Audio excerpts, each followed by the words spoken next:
The sun was setting over Bella Riva by the time I reached Carmen's cafe. From the outside, it looked as quiet as ever, but inside, I found Carmen cleaning like her life depended on it.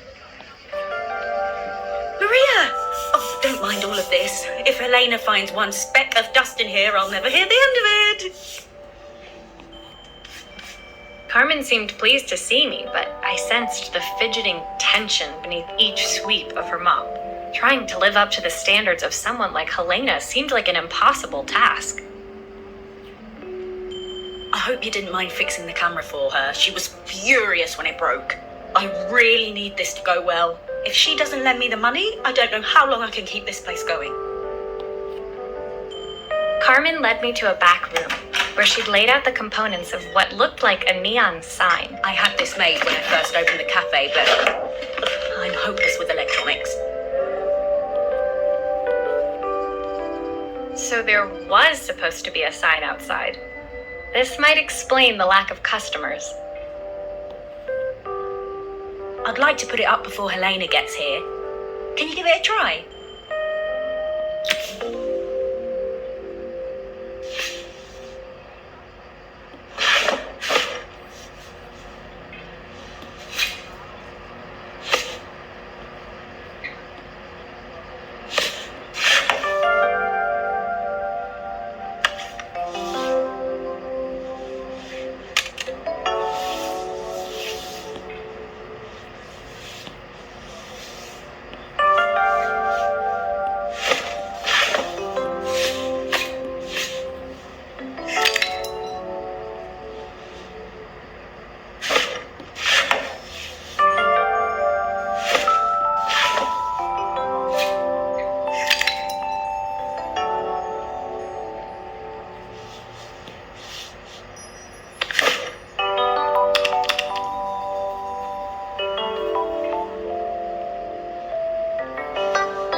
Flat. Maybe if it flashes, it'll really catch people's eye.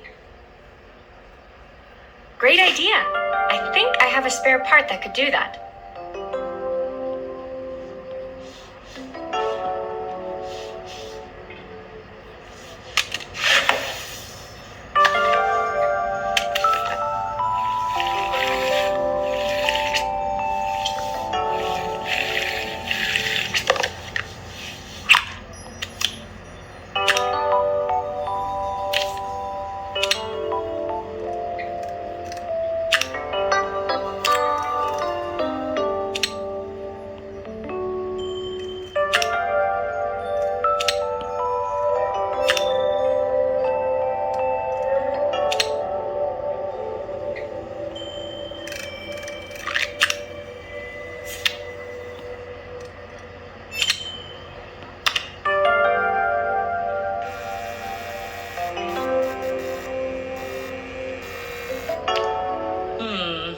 It still needs something else. Maybe we can add one of these.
screw everything together again and you'll be set.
The sign fixed, we headed outside and mounted it carefully over the cafe door.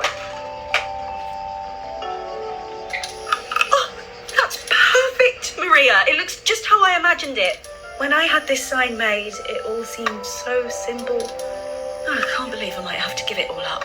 I hope I've done enough. The smile froze on her face as she spotted something over my shoulder. I turned to see. Of course, my sister owns the only cafe in this entire town that isn't actually open. For better or worse, Helena had arrived. Carmen opened her mouth to explain, but Helena swept indifferently past her. Finally pausing in the doorway, she turned back towards Carmen. The first thing we're doing is getting rid of that hideous sign. And with that, she disappeared inside. I hoped Carmen's chances of saving the cafe hadn't disappeared with her.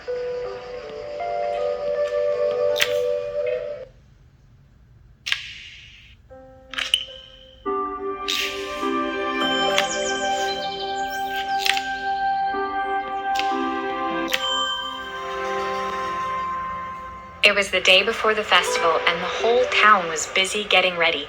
I had more work than I knew what to do with. When Joseph called with another job, I was craving the cool quiet of his and Izzy's seafront house. I barely reached their front door when I heard someone calling me. Psst, Maria, I need your help. Quickly, it's top secret. It was Izzy, peeking out from the side of the house. She beckoned for me to follow her. She led me through to a beautiful, unruly garden overflowing with flowers of every color. Nestled among them was a playhouse, its doorway almost completely obscured by a towering rose bush. You have to squeeze past it and breathe in real small, like this. Izzy took in a big gulp of air and crawled through the gap and into the playhouse. I hadn't planned on crawling in the dirt today, but the life of a repairwoman never did run smooth. On the table inside, there was an electronic toy. Not exactly the usual stock in my parents' antique shop. I had an accident. I didn't do it on purpose or anything, but it won't turn on anymore. Can you fix it for me?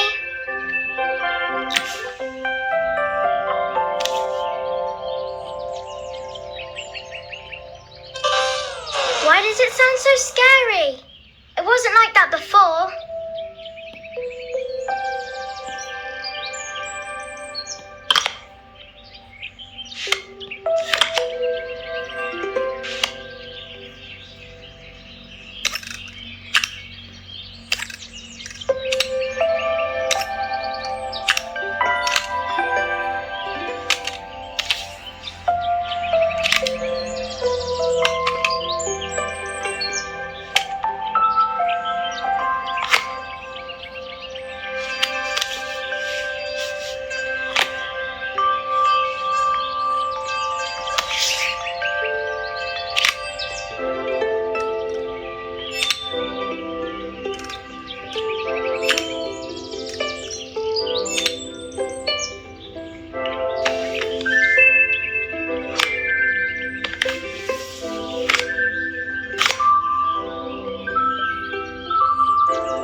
Do grown-ups play games as well?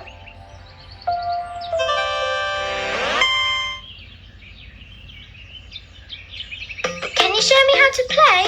I tried before, but it was so hard.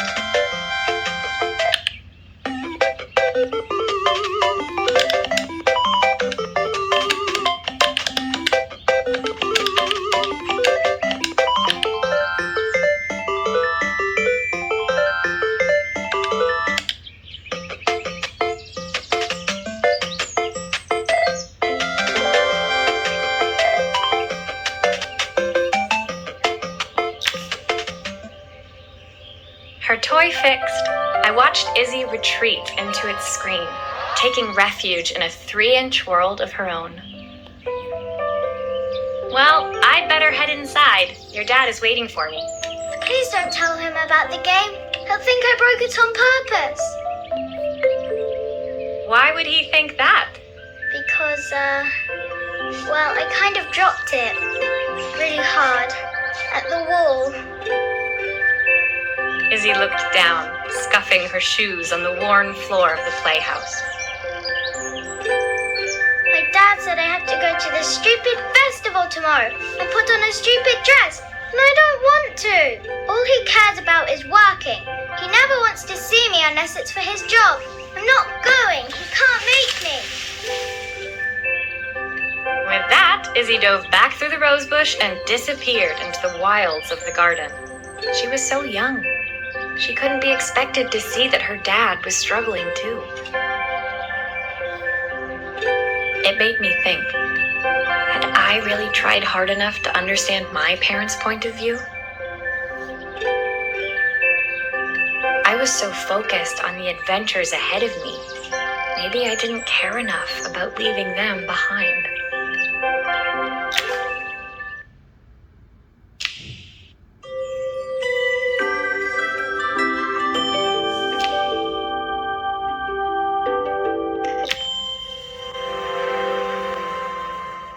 Leaving Izzy hiding in the garden, I walked around to the front of the house and rang the doorbell. It was only then I noticed my favorite overalls covered in grass stains. I scrubbed desperately, but it was too late. Maria, what are you doing? What happened to your clothes? I was, repairing a lawnmower. How unusual. Well, do come in. The job I've got for you is a little more delicate. Totally embarrassed, I walked into an orderly room filled with papers and ledgers. So this was his office.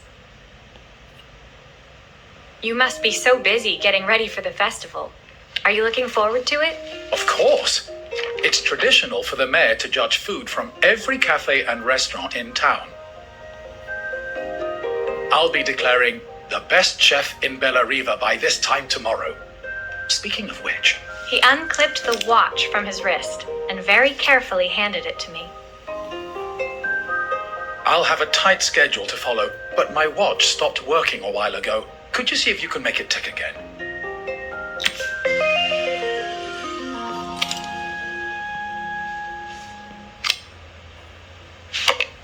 Are you sure it will all fit back together?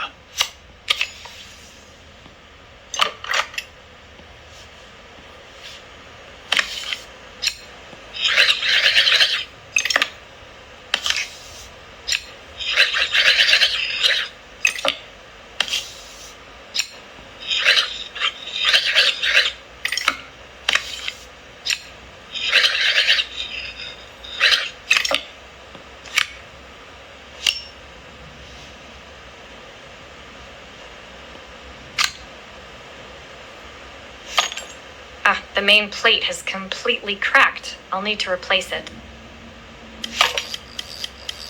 The cogs look good though. If I'm careful, I can reuse those.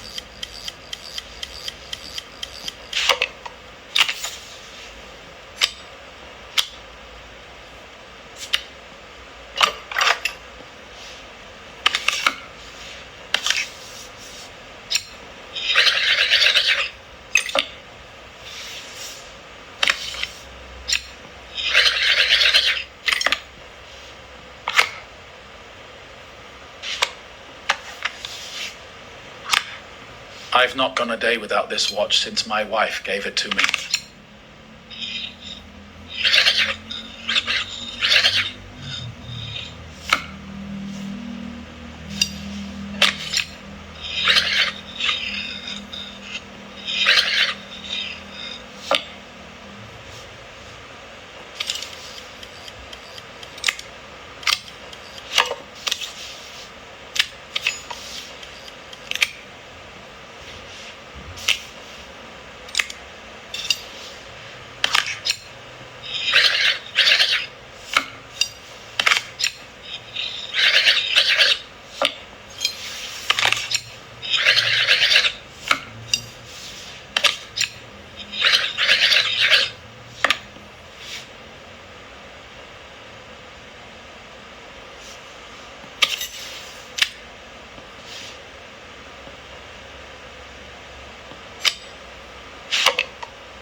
As I handed the watch back to Joseph, my fingers traced over the engraving on the back. I hoped fixing this was one small way I could help him move forward. I can't believe it's working, Maria. Thank you. My wife was a brilliant woman. Feeling this ticking on my wrist, it makes me feel like she's still here. Watches measure minutes and hours like they're infinite. I didn't know we had so little time. Even with Isabel, I barely see her. And when I do, she acts like she hates me. Just then, the phone rang. Even when he was at home, his work was never done. Sorry, Maria. I have to take this. I'll see you at the festival tomorrow. As I left, I turned and saw him pacing the floor of his office, his watch glinting in the afternoon sun. I hoped its quiet ticking would at least bring him some peace during the busy days to come.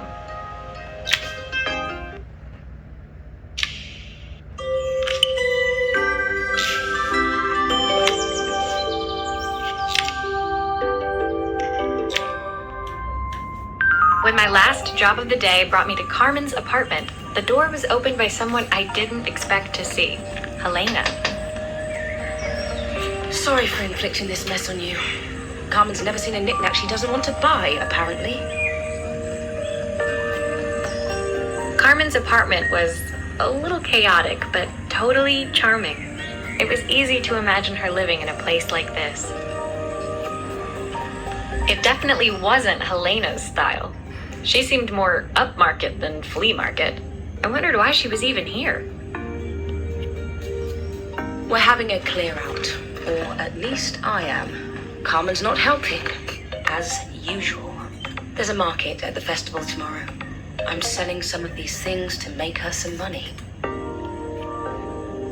She says she has nothing when there's all this stuff right under her nose. Helena stepped delicately past the items on the floor and reached down to pick up one from the pile.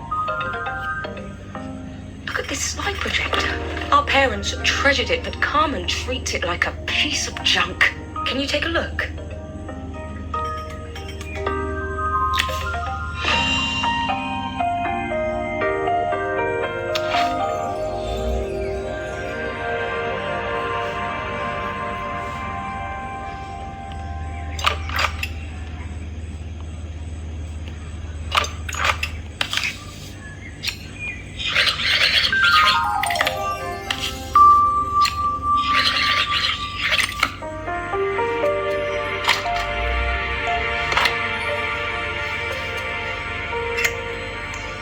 Light bulb is completely smashed. Okay, I'll need to redirect the light to the lens at the top for the projector to work.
Typical. Carmen's even managed to get a slide stuck in here.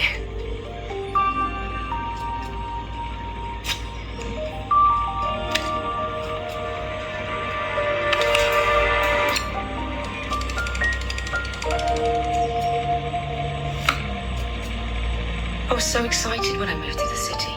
Carmen, she looks so sad.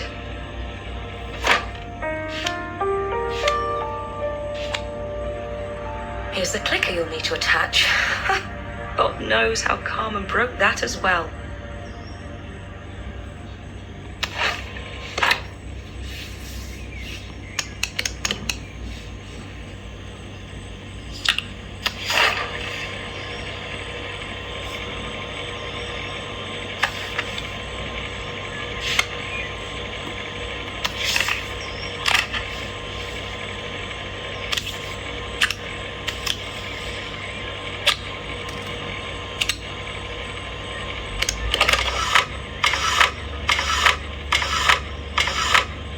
Make sure I screw everything back together. When we were younger, Carmen was always following me around.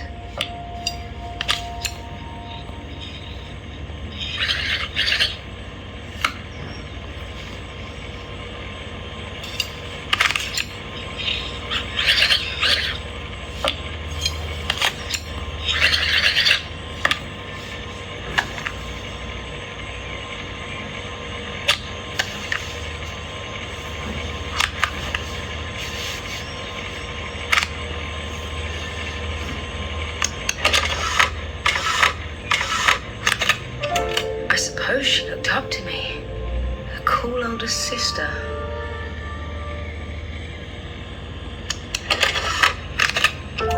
She used to ask me when I was coming home, but I was always too busy.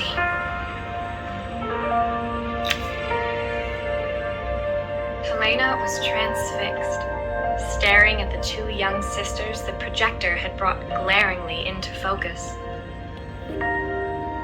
I never meant to let her down. But you haven't, have you? You came all this way just to help with the cafe, plus the money. That's the problem. There is no money. I lost my job a few months ago. My savings are almost gone. I have nothing.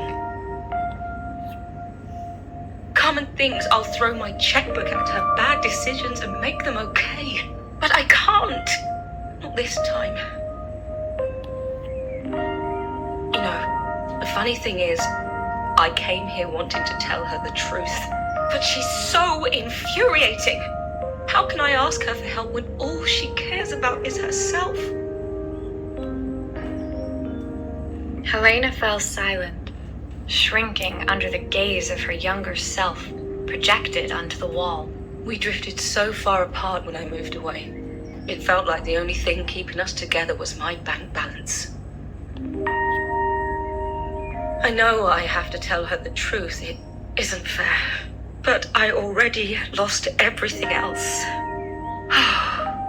What if I lose her too?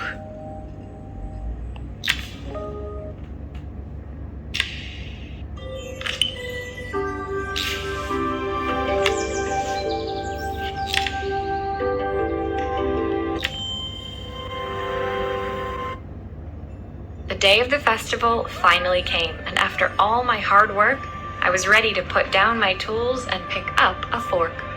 The smell as I entered the main square was incredible. Each stall was selling food even more delicious than the last. The competition would start any minute. Most stall holders were waiting anxiously for the mayor to pay them a visit.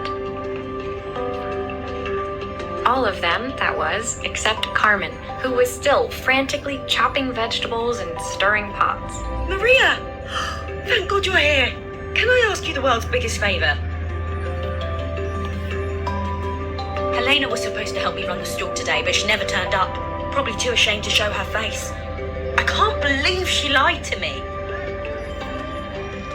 Carmen was stirring so furiously she was in danger of tipping the pot over altogether. The mayor will be here any minute for the judging, but I'm almost out of my special. She wasn't really going to ask me, was she?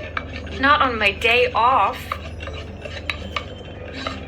I have a stove ready to build and everything. Can you set it up and make me a spare batch?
It all fits. Now to light the gas.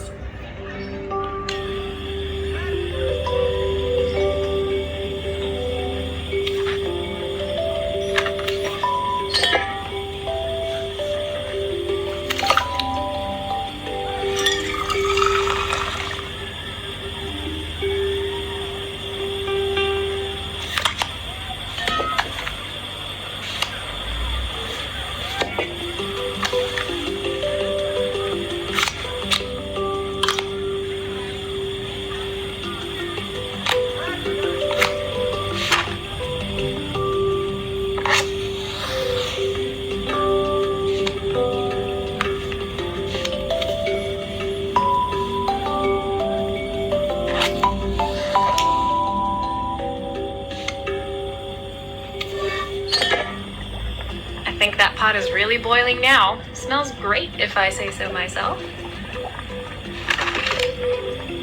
Here are the ingredients that Carmen's given me.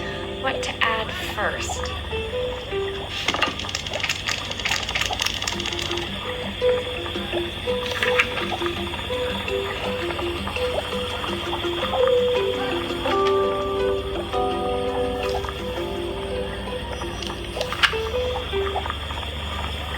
Oh, her recipe is a bit smudged. Never mind, I'm sure whatever I put in will be fine.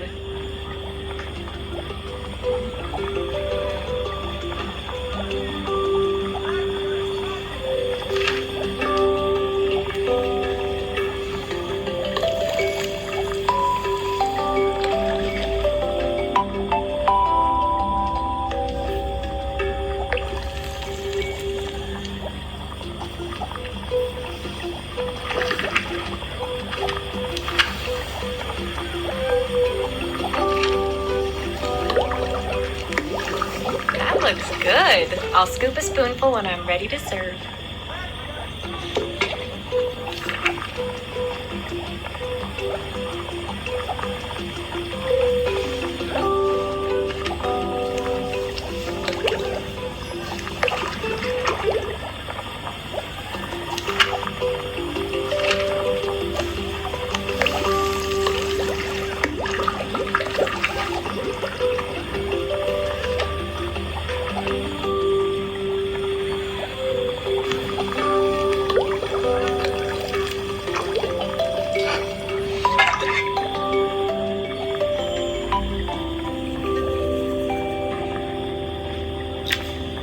My part done, Carmen took over and added the finishing touches.